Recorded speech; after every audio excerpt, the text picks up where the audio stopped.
Welcome to the Strategy Mob Podcast. Tune in for everything you need to know to stay in the know regarding the automotive industry.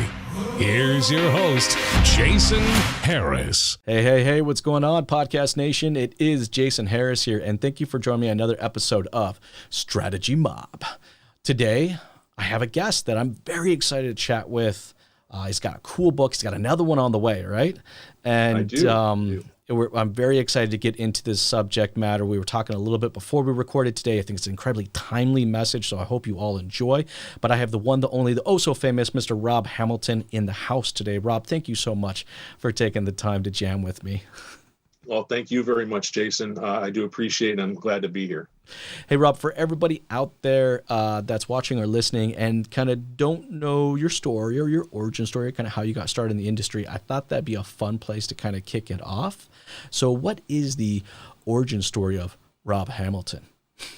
I love origin stories. So here's the situation. We started in the car business back in 1991 as a sales consultant, and went and sold for nine years, got into management, and then moved to a Saturn store in 2001, I want to say. And I started off as a used car manager there. But about midway through, they were doing some changing with their training process. In other words, Saturn, as a lot of people know, a one price store, and I've sold under absolutely all formats. But the one price store is interesting because one of the things that they felt that they were failing to do was actually ask for the business, or they were having to say the word no too often. So I came up with a program called You Don't Have to Say No. In other words, if somebody said, well, can you do better on the price? Well, they didn't negotiate. So they would say no. You can't take $100 off? No. Well, that's not how you progress in the sales process. That's kind of a stopper right there if you don't have something else to say. So we were thinking about other things to do, and we started learning about positive value statements. We started learning about counters. In other words, explanations as to why we do things the way we do. In other words, we chose a culture that doesn't include negotiation or involve negotiation. We prefer to relate to our guests with integrity. We're a no hassle, no haggle environment. These type of word tracks that help explain exactly why we did things the way we do. And that way it would prevent us from having to say the word no and then move into the close, following the sales process, of course. Of course. But at any rate, also asking for the word or asking for the sale was something that they kind of struggled with. You know, would you like to put this car in your garage? Is this something you like to do right now? All I need is your authorization right here. These are all good things, but they failed to do that. So we came up with, would you like to go ahead and then continue with the process? Very soft, very simple. But this was from You Don't Have to Say No. And this was one of the biggest blunders from a marketing standpoint, too, that I had done in my life. And I like to talk about that. I don't know if the self-deprecation is therapeutic or what have you. But I like doing it all the time.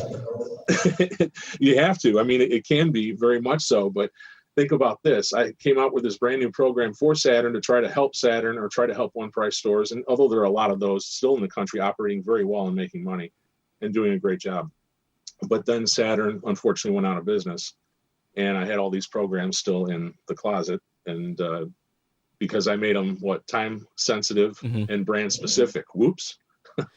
That's not exactly the things that you should do if you're trying to market a program for more than one, again, brand or time. But at any rate, we moved on from there. And to skip ahead, I became a general sales manager with the dream job. Most of us don't get this, but I had an opportunity as a general sales manager in 2010 to take over a reinstatement facility. There was no involvement from anybody else. The general manager brought me in and said I could do my own sales process, my own program. I could do whatever I wanted to do as long as we met, our market standards and we met our CSI. That's all we had to do. So we put that in and had great success in the first year, got that all done, all handled. And then we moved on. We moved on to something else. I became a Honda sales manager. And at that time, I had a little bit of free time on my hands, and I decided to write Beyond the Walk Around because I have been dabbling with all this training for a period of time and working on things such as the technique, which we'll talk about, feigned indifference, market-based pricing philosophy, all the things that are extremely important today, even more so. And I decided to put it into a book format. And that has done extremely well. We've had a really good response to that, but it is an evolution. It is more evolved. It talks about creating an environment or setting a tone more than anything else, not just meet and greet and say, what do I got to do to sell you a car? We have to set these things up, and we have to understand the people and the consumers that we're dealing with. There's so many things that can throw the sales process off, and the customers themselves, they want to branch off. We have to bring them back to the trunk. We have to counter them. When they say something that may not be accurate, this flies right in the face of a lot of training. It does, right? At the end of the day, it's really just about creating that experience. Like, it's exactly, that unicorn. I call it a unicorn because everyone's chasing it, right? Like, we're all trying to figure out, like, how to build the experience, Well, the experience is your people. All right. It's their body language. It's what they say, and sometimes it's actually more of what their body language is saying, sometimes necessarily even what they're saying in general. I love reading people. I'm weird. I love people watching. It's one of my favorite pastimes of like ever. I'm sure you're probably the same. I mean, based on kind of what I've read about what you've written, I'm pretty sure you like doing people watching as well. And it's truly, trying to create that experience, but putting it from a people first type mentality. Look, our processes and everything that we've done for the last 40 years has been profit first, not people first. Yes. And that's a big fundamental change. Give me $1 today, I'll give you $2 back next week. that's exactly what it's been. But watch that. Yeah. You're talking about just kind of a fundamental way of how do we evolve that? How do we change that? And I'm sure you probably didn't foresee the pandemic coming. You probably didn't see the changes in our operations, but gosh, could you not have been more timely with that kind of message right out of the gate? It's look, in the last 6 months as an industry, we've changed more in the last 6 months than we probably have in the last 30 years combined, as far as how we communicate, how we engage with the customer, how many options we give to the customer. Look, in the past, I wanted to buy a car. You bought a car my way. That was it. Like, you came into my dealership, you went through my 12-point process, and there was nothing else. Now dealerships are like, here's 4 different ways you can buy a car from me. But something really bad had to kind of like, I don't want to play down the pandemic because it's not a good thing at all. It's done some atrocious things for people. But you know what I'm saying? There's a silver lining here because it's done some phenomenal things for our industry as far as us putting people kind of first in our process. I'm curious to get your thoughts of how you've seen that evolve, since the beginning of this pandemic and now. Well, here's the interesting part. And obviously there's more information for people to draw from or to draw out. The problem is that communication, which is the most important thing that there is, and unfortunately, it seems to be going by the wayside in a lot of ways. But now with these things like the Zoom meeting that we're having right now, you can see me, I can see you, I can, listen to your voice and your inflection. It's not like a text. It's not like an email, which we still have to do. In fact, these things, the text is becoming extremely popular as a form of communication because it gets the responses that you might be looking for that we haven't had in the past, maybe from an email. Or worse, from a phone call that they just don't recognize the number and move on. But the fact of the matter is that these type of things that we're getting into a little bit more now, the video is bringing back a little bit more of that communication. We have to interpret data for the customer too, but they have to be able to listen to us. They have to be receptive to our words. And that's why the customer comfort comes in. And that's the first step in the foundation of my entire training process is the pursuit of customer comfort and consultant confidence.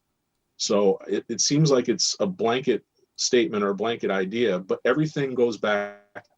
If the customer is uncomfortable, they're not going to spend thousands of dollars. If they are, they will. So there's a lot of different things that we can do. That's really well said. Actually, you know what? Rob, can I get you to turn down your speakers just a hair? We'll get a little bit of reverb. Let's see. How's that? Let's see. Test. There you go. Is this a little bit better? Yeah. I'm not hearing that kind of reverb back from my voice. It's when I talk. I noticed it. Okay. No biggie though. Where were we? What were we saying again? We were talking about comfortable people spend thousands of dollars. Uncomfortable people tend to wait. Yes. Well, you know what? Look, comfortable people do spend more money, but it's getting them comfortable, but also not necessarily the getting, because I actually think that we can embrace all right, activities, but it's not necessarily understanding the why we're doing the activity. Do you know what I mean? Like I watch this all the time in dealerships where a manager will come down and say, hey, we got a new process. Okay, boss, you're my boss. I do respect you. So, okay, let me walk you through that process. But it doesn't necessarily always feel like there's ownership of it. Like kind of like we're just like, we're going through the motions because that's what we're told our job responsibility is. But it's a lot different when an employee really owns that process or owns the goal for that versus just kind of executing because their boss executed them. So that's kind of my question for you is like, how do we get our staff to really kind of own the process versus us just, enforcing the process? Allow them to make mistakes. I like that. That's something that has been a management style of mine for a long time that has been difficult from time to time because we'll allow them to do it because there's a lot of things that a skilled sales manager can do to correct a mistake while the customer is still there. However, you have to allow that sales consultant to sink or swim on their own at some point. And I remember starting a position as a sales manager where I had someone above me constantly going, go in, hurry up, don't let him go. He's losing control. He could see this from 30 feet, you see. Yeah. Sometimes yes, sometimes no. But the fact of the matter is that that's not the way I've ever operated. The sales consultants have to be extremely well trained. They have to be able to counter customers' concerns, and the customer has to listen to what they have to say, hence the customer comfort, consultant confidence. If the consultant is confident, those things, by the way, are directly proportional. I'm not a math major or anything, it kept me out of physics, by the way, but at any rate, but they're directly proportional, meaning as one goes up, as the customer comfort goes up, the consultant's confidence level is going to go up as well. If one drops, for instance, if the consultant's not confident, the customer's comfort level will go down as well, and they won't hear what we have to say. Mm-hmm. So these things are extremely important, and that's why the pursuit of these two ideas is paramount. So that's one of the things that I stress extremely hard. Well, given right now with the current climate, look, we're going into Q4. Okay, already kind of a colder time. Well, not cold for you. Not today. Would you say it was like short weather and flip flops, right? Is that what I heard? Yeah, absolutely. Yeah, something like that. I'm the snow right outside my door. But look, it's the fourth quarter. Confidence in the consumer confidence and employee confidence is not overly high, and that might fluctuate kind of depending on geographically where you are within the country, or that can change a lot. But how we get a customer comfortable today, I think is entirely different than the way that we got a customer comfortable 9 months ago. So can you walk me through that, because it's a big one right now. I know a lot of people are going to ask me. It's just like, how do I get not just we'll do both questions, but let's start with the customer first. Getting the customer comfortable in today's environment, and then also getting the salesperson comfortable in today's environment. Let's start with customer. Okay, very good. Well, if we go right into the market-based pricing philosophy, which a lot of facilities are moving toward, and what I mean by that is that the concept is we don't set the prices. The market does. Mm-hmm. Now, market has had this pricing set ever since, and I mentioned this with the class, did an interview with the marketing class, ever since, the Silk Road to Marco Polo, the market has set pricing. Now you can find all of this in the data on the internet. Yes, they're differing, but if you have an idea, whether it be Kelley Blue Book, even TrueCar gives a big range of pricing. It's all how you utilize that to create that comfort level. So the customer comes in, what about the toughest one that we get, or one of the toughest ones that we get? Somebody that comes in and says, I've never been able to buy from you because you won't deal. That drives me absolutely crazy, because that's a false belief that the customer has for some reason. Probably, well, we know it from experience. It's empiricism, but the fact of the matter is that the customer has that. And how do we react to it? Well, you'll be happy to know that everything is now market-based. We've done this just for you. You're very important to us. We don't want to miss you again. Not what do I got to do to sell you a car today, or what do you want to pay, which happens all the time, far too often. But you guys won't deal. Well, let me bring you right to my manager. Then we'll get a great deal for you. We'll sell you a car so cheap you won't believe. Hold on, devaluing the product right away, how are you you're going to set up a utopia. You're going to set up a situation where you can't sell a car because they'll always think that there's something better. But if the market sets it, okay, you'll be happy to know that we've restructured our pricing philosophy to dominate the market, and we have. And that's what we're doing right now. And we did that just for folks like you. That definitely can increase my confidence as far as like I want to engage. You know what I mean? Like right. I know that there's going to be some time savings here because, you know, I don't have to do that 2-3 hours of negotiation that maybe I did the last time I bought my car. So I can see how that's going to increase my confidence in wanting to engage with that specific, you know, dealer. Now, when it comes to engagement, look, in the past, and we kind of talked a little bit about this, you know, before we started hit the record button, was, you know, it's like when you wanted to buy a car, there was only one way to buy a car. It was me, the dealer's way. That was it. Right? There was no customer way to buy a car. And so for us, I guess, to increase confidence even more so with the customer, there's some dealerships out there like here are 2, here are 3, here are 4 different ways you can buy a car. And I think to what you're saying, and just to kind of add to it, is that market price, that transparency of market price can bring that to it. Have you seen this currently being executed? I do. I have spoken to some dealerships that are utilizing it right now, but what it does is it creates that transitional period that allows you to sell it their way, or at least in their mind. Because quite frankly, we're going to still try to go back to a specific or a certain sales process, which we should, because of the things in the last 40 years, a high percentage have not worked, but the sales process, quite frankly, is still tried and true. If it's utilized properly, we have to get them to that. Just like we were talking about the tree trunk, they branch off. It's just like a road. They're going to go off a side street. We got to bring them back to the road. That's the process. They don't have to know that. They don't care about our process. No, that's not of interest to them. So they don't. Do you think that's kind of like the first thing that we kind of have to really kind of push? Like I'm sitting there, I'm working with dealers, and we're working through this. It's like the first thing I got to get them to understand and embrace is the customer can give a rat's ass about what your process is. They just simply don't care. Like they don't. they don't. But like but I've spent all this time. I've invested all this money. I've done all this training, and I've done all the. You know, they have to. No, they don't give a crap at all. You know, so it's like building the process for us, but developing the experience for them is in 2 entirely different things. You know, and absolutely we have to do both. We can't do just one, right? And then the funny thing is that what I teach helps us get through the process more efficiently. It helps us get through more quickly. It helps us qualify the situation. And there's differences. I don't need to go into that right now, but find out where you are in the situation. What do you need to do to get back to the process? Where's the customer? Are they listening to what you do have to say? Are you continuing to build value? And are you going to be able to ask for the sale? Because the 2 things that prevent us, everybody knows what they are: wrong car, not asking for the business. That's almost cliche now, but it's still true. If you have them on the wrong car, your chances of closing the deal are relatively slim. That's true. All right. So, I mean, it's just, if you don't ask for the business, unless you get a lay down, you're probably not going to sell the car. I find that art has gone away. Is it the art of asking for the business, which is always, because like, I mean, that was, when I first got into business, it was just, that was it. That was the key to everyone's success. You watch the most successful salespeople that, you know, was working at my dealership, the first GM dealership I worked at, you know, was the people that are most successful are the ones that that could execute the ask for the business in the most professional, clean, and appropriate way.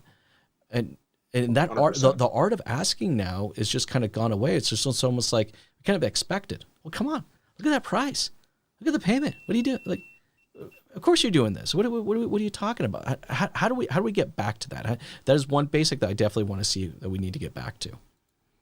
It's the, you know, why don't we go ahead and continue with the process? It's so simplistic that we just don't do it. Can we go ahead and continue with the paperwork? If you say those 2 things, the customer knows they're buying the car. You don't even have to say it any other way. But if you have a situation where a customer, and how many times, again, cliche, the customer said, we're not buying for a month or 2 or 3 or a year, and they still buy the car that day because the sales consultant did their job, followed the process, did what they were supposed to do. But if I have somebody that said, I'm not doing that, I'm still going to go through my process. I'm still going to give them the needs assessment that they need in the interview. I'm still going to give them the world-class presentation. And this is some of the things that we miss as well. But that world-class presentation that makes you a dinner topic, how often do we really see that these days? No, you really don't.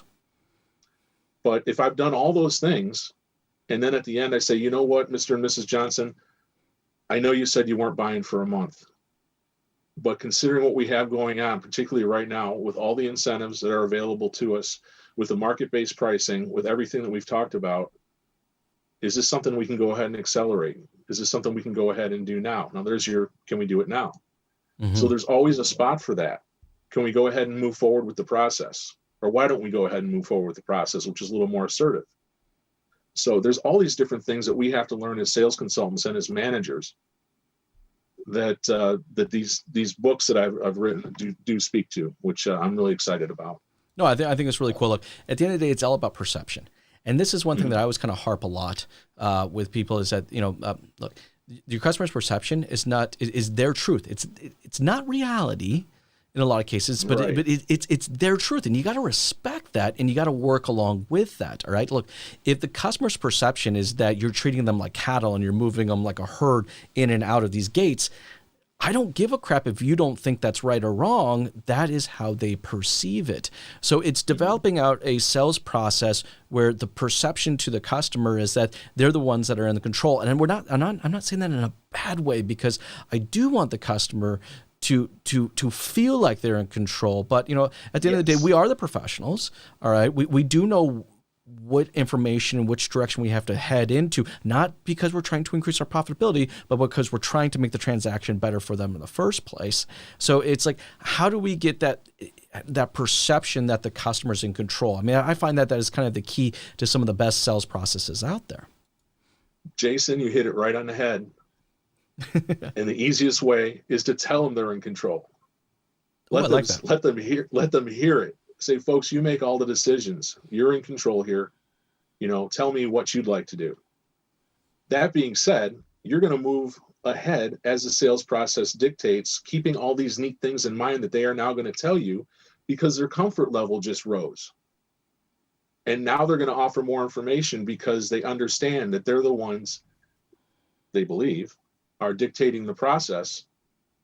And now you're able to have an advantage, because you're going to speak, you're going to counter. And you were getting back to also the perception of certain things. And that's why we counter. If somebody has a perception that is inaccurate, you counter, you transition, and close with professional courtesy. Keep those things in mind.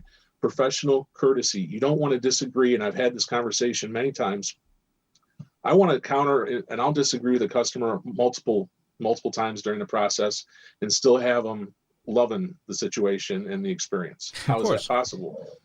Well, let's say you have somebody right off the bat that just wants to argue. You meet them on the lot. They say, before you even get into agreeing, they say the price on this is too high.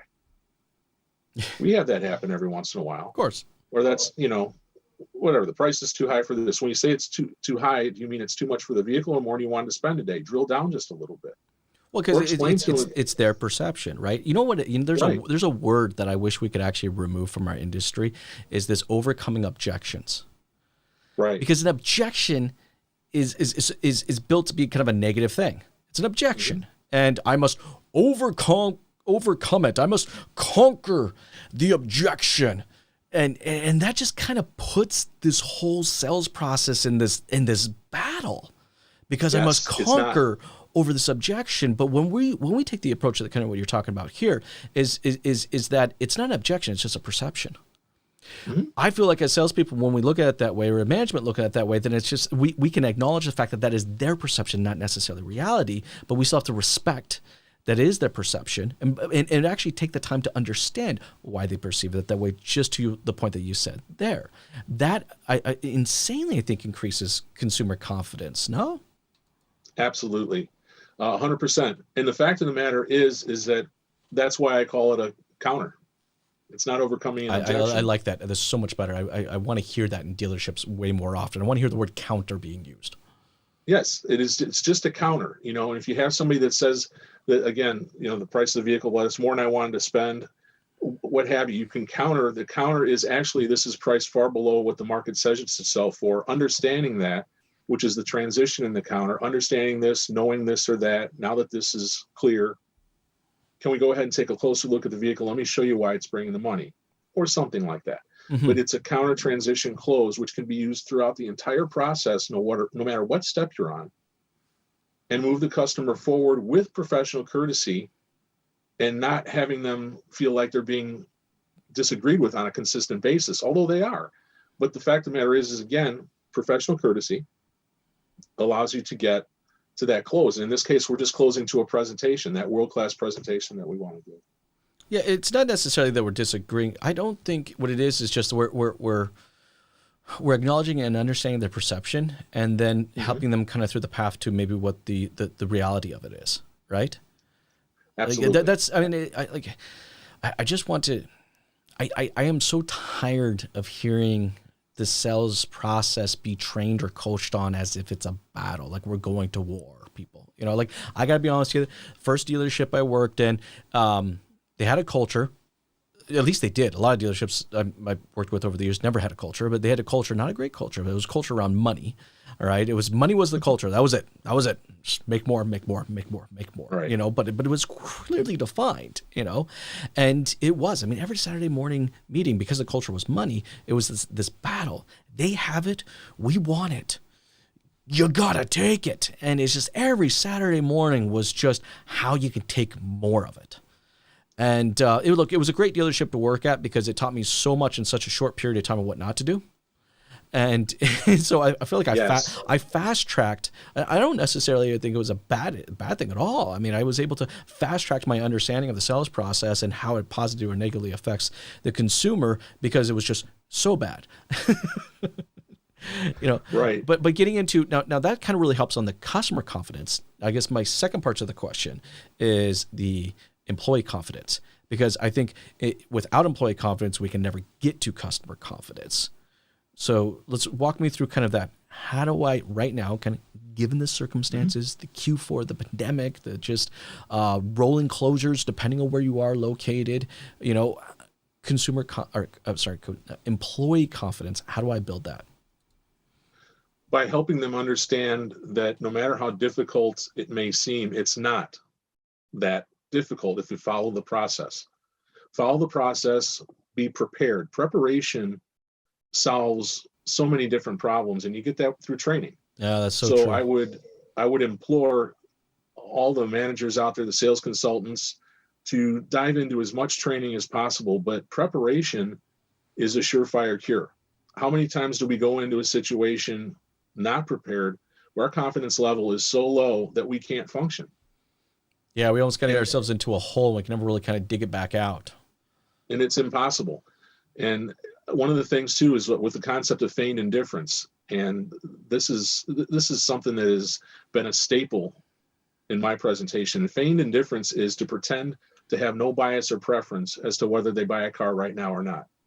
Talk about flying in the face of conventional, but it's to pretend. That's where the feign part comes in. That's the mindset. So in other words, it's a good mindset. There's your confidence there too. But if you have your type A that walks in, type A plus, sorry, I'm not going to get in. I'm not a psychologist, so I don't want to start defining personalities. But if you have somebody that comes in and runs through the showroom and says something to the effect of, I'm buying a car today, the price has to be right, you need to give me what I want for my trade, and I need it all in 10 minutes. But if you do it, I'll buy the car. The first sales consultant comes up, does a proper meet and greet, the most confident sales consultant there is in the world, shakes the hand, introduces themselves, and says, please buy the vehicle when it represents a value to you, not before. I like that. And you know, actually, that's a lesson, Rob, that took me a long time to learn. It really was. You know, it took me a while to understand that not every customer was going to be my customer. So I had this, you know, it was constant. It was go to battle mentality. I had to win every single battle. And you know what it was not necessarily because I was so focused on the results, I wasn't necessarily focused on the efforts. All right, that's how I went into it. And I would have been that salesperson early on that, you know, right out of the gate, you know, it was like that person walked in and I'd be like, okay, fine, get over here. Writing everywhere, doing this, scribbling this, give me your credit card, give me this, give me that, I'm going to run this way. And I would just be running around like a chicken with my head cut off. You know, I learned later on when I was able to own my own dealership, I had my Mitsubishi dealership, that was not the process. All right, that it really was, for me to be confident, I had to just be confident that, we were going to bring value. And nothing was going to happen. I mean, nothing was going to happen with a customer until I got into this cloud 9 of value proposition. And then it was just like, and then the perception and the value aligned, and then we were able to continue to move forward. But it took me a long time to learn how to slow down so I could speed up for that. That's a difficult concept because everybody wants to go, now. Of course. And when I say all these things, please don't misinterpret that. I know you don't, but anybody out there, do not misinterpret. I want the vehicle to go now. Yes, of course, we want the business today, right now, if at all possible, because it is so competitive, because there's so many different things that can take a customer out of the market through things that aren't our fault. The fatigue factor, for instance. Now, to define the fatigue factor, it's real simple. People get tired. They'll pay more money from somebody 100%. they don't want to buy from necessarily for the car they don't necessarily want because they're tired. It's close enough at that time. And we have to watch that. That's why we consistently have to build the value and consistently have to ask for the business and go for it today. So don't get me wrong. Everything that I say, everything that I teach is still designed to get a car deal now, if at all possible.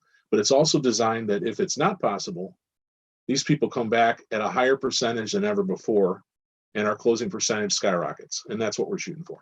No, look, I understand that we have to build a process around getting the deal now. But, when I became an owner, I understand that I don't want every deal. I realized that quickly, Isn't that good to know? Well, man, it was an epiphany of sorts. Really, it was. It was like, well, what? It really kind of opened my eyes a lot, and to be able to kind of empower my staff that way. Look, there's a fine line between confidence and cocky, right? Oh, yeah. And I always had to watch that, right? So if you did empower someone with that, saying, understanding that not every customer is going to be our customer, and I'm okay with that because our best customers are our customers that are happy. They're happy because the value, the perceived value, and their perceived budget has aligned with each other, that we can continue to move forward with the transaction. That makes everybody happy. They're the best customers. They're the happy customers. They service those customers. They're the referring type customers. Right? They're the ones that at that dinner party who do speak highly of the experience, and that is the type of repeat business. But it took me a while to get to that space. But I understand what you're saying. I really do. It's like, no, we want the business now, knowing that you may not, as an owner, want every single piece of business out there. I know I didn't. Correct. And that's where the management staff comes in, because they're given their instructions from either the general sales manager, general manager, owner, what have you. That's where the sales manager comes in and trains the sales staff, and we all do, and they'll decide what deals they want and what deals they don't want, and then that's again for them to decide. However, one of the things that we have to be sure of is that the people out there, you talk about referrals, they have to think we're the best thing since sliced bread. Here's another thing, this is a deterrent to force somebody into a car. You say you want every deal. Let's say you do a ridiculous job, you tire them out, you force them into a vehicle, or you talk them into a vehicle because you're that good, and it's a vehicle they don't want, and they tell 10 friends they feel like they were pressured into the car. Oh, they'll tell 100. You know that. Absolutely. Every chance they get a chance to tell somebody, they will tell them. Right. So there's going back to the deals that you want, the deals that you don't want. Let's specify that. But the things that we are talking about right now will get you to those deals that you do want, again, more efficiently and with a higher percentage of close. So that's good. I find empowering your staff is really kind of the key to kind of continue to create that kind of confidence. But I find in our industry, we actually kind of struggle with that because we're so performance driven.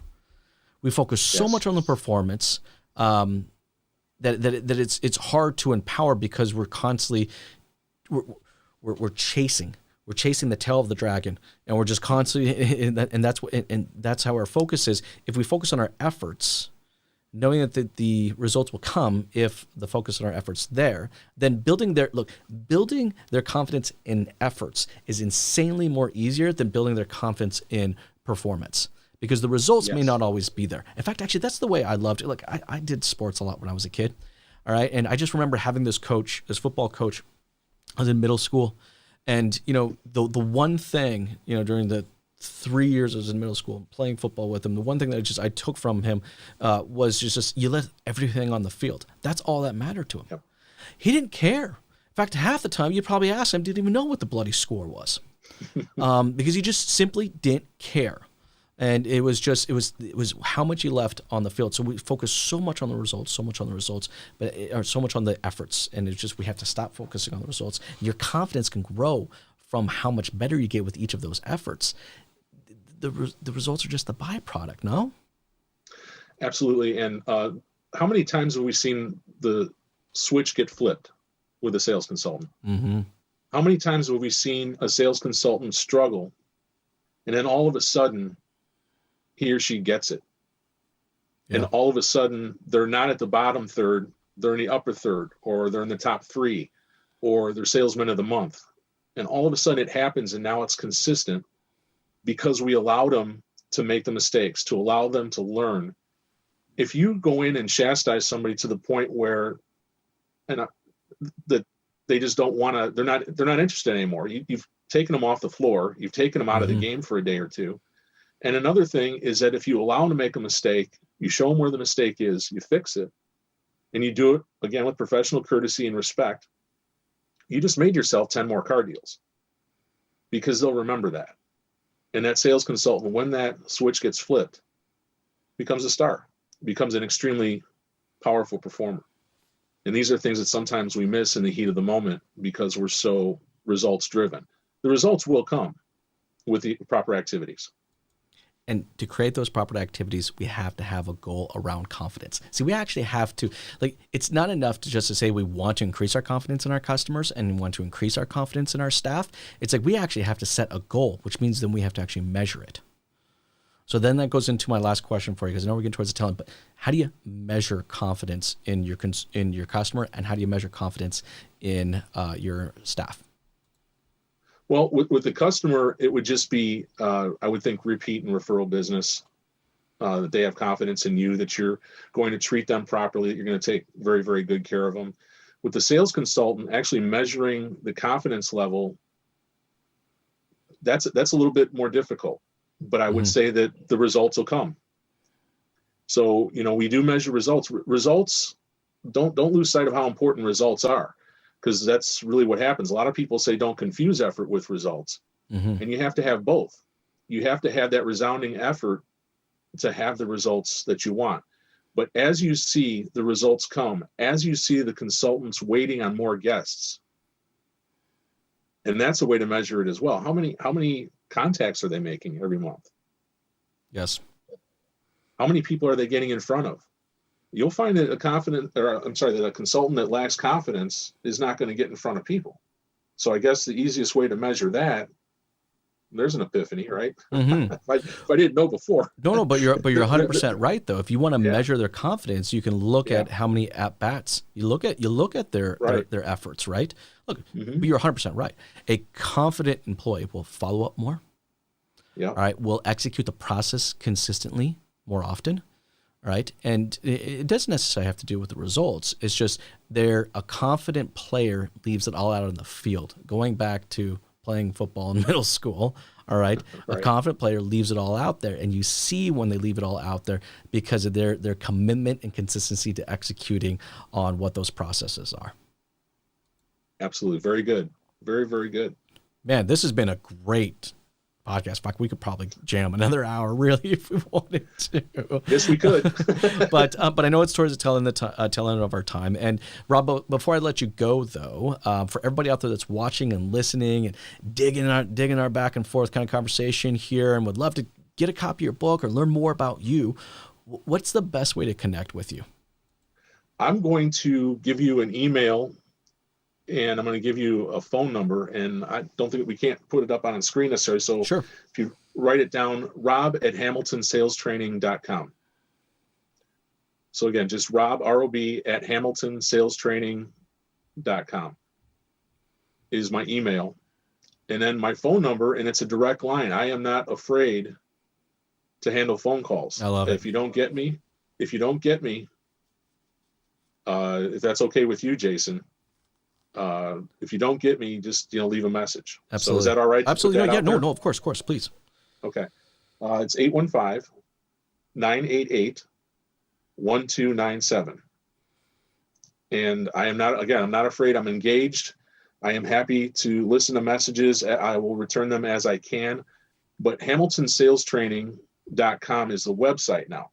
Just Hamilton Sales Training, all one. Awesome. HamiltonSalesTraining.com. I think it's a fun website. There's a lot of information available on it. Right now, there are free copies of the ebook available for a limited time, which is great. And that's for Beyond the Walk Around and Concepts of Modern Automotive Sales. So just go to the shop tab and they're free. But you can also get a print version on Amazon.com.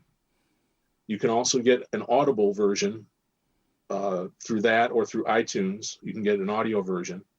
And that's done extremely well. Both of these books are in audio format. Actually, I love the fact that you did an audio format. In fact, actually, I give some people in the automotive industry that have written books a hard time that they don't have an audio format, because I can't tell you a manager that has enough time on their hands to sit down and actually read through a book. So it's great that you have it on audio, because then I can consume it on my way in, I can consume it on my way back, and within a couple days, boom, I'm done. I've got it all. So that's awesome. Hey, Rob, thank you so much for taking the time to jam with me today. This has been so much fun. You have yourself an amazing day. Thank you so much, Jason. It's a pleasure. Thanks for tuning in to the Strategy Mob Podcast with your host, Jason Harris. Don't want to miss new content? Be sure to sign up to Be a Mobster at strategymob.com to stay in the know. Remember to like, comment, and subscribe.